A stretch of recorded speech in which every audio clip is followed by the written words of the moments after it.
All right, YouTube. Now I'm going to do the Mark 12 AK shotgun here. This one, I'm going to do some of the Rio 3-inch number 2 shot shells. Really, really high brass. And if I remember correctly, there are a couple of estate buckshot 2 3/4 inch in here too. If you guys see the other video that has the Mark 12 AR, the M12 AR from JTS, that one was running through 2 3/4 and 3-inch in the same mag.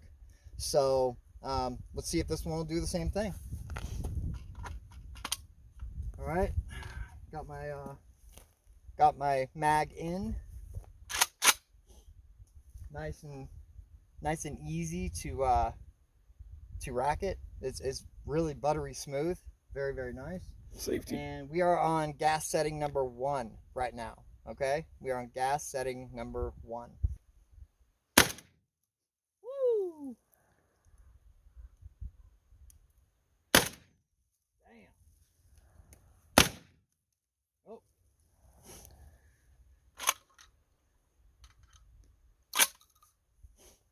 All right.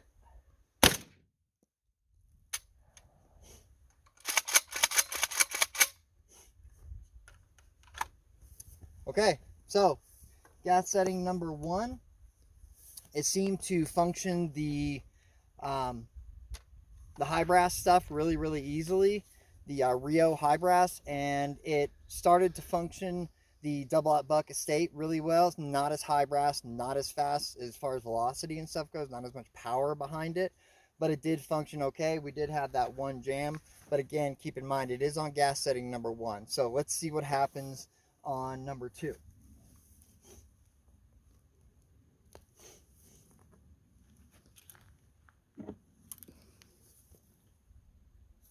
All right, we're on gas setting number 2.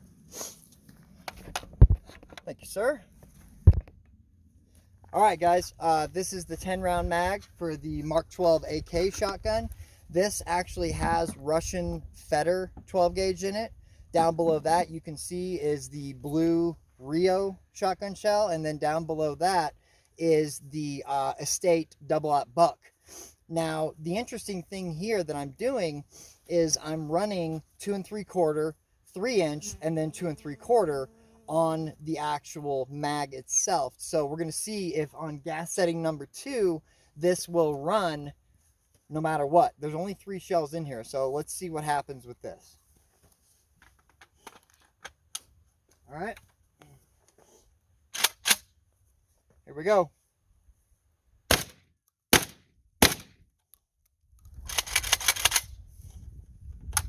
Well, I guess you saw what happened. So if that will run that easily and that quickly and that flawlessly with 3 different shells from 3 different manufacturers, on top of being able to run 2 3/4 inch and then 3-inch and then 2 3/4 inch, staggered in here, that tells you something. This thing is definitely going to be able to run pretty much anything that you can put through it. It doesn't really matter. It just depends on what gas setting you're going to do. So we're going to grab the Fetter 12 and then we'll be right back, okay?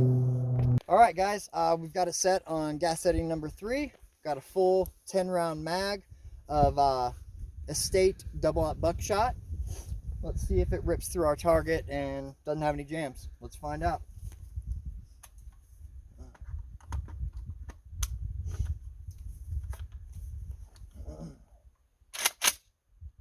All right, here we go.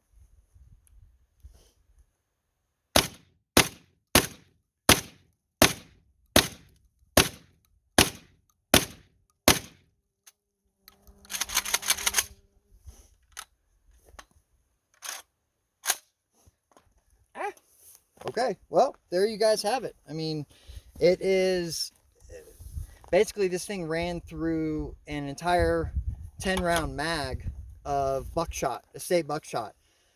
Estate buckshot does not have high brass. It's got low brass, as you guys saw in the picture. So it's not exactly, like has the most power behind it. But on setting number 3 and setting number 2, this thing pretty much tears through anything that I put into it. Same thing with the JTS Mark 12 AR. Seemed to tear through anything that I put through it. Now, granted, I haven't run any birdshot on film with these before, but I have run birdshot off film with both of these before, and they run them just fine. It just depends on which gas setting you're using.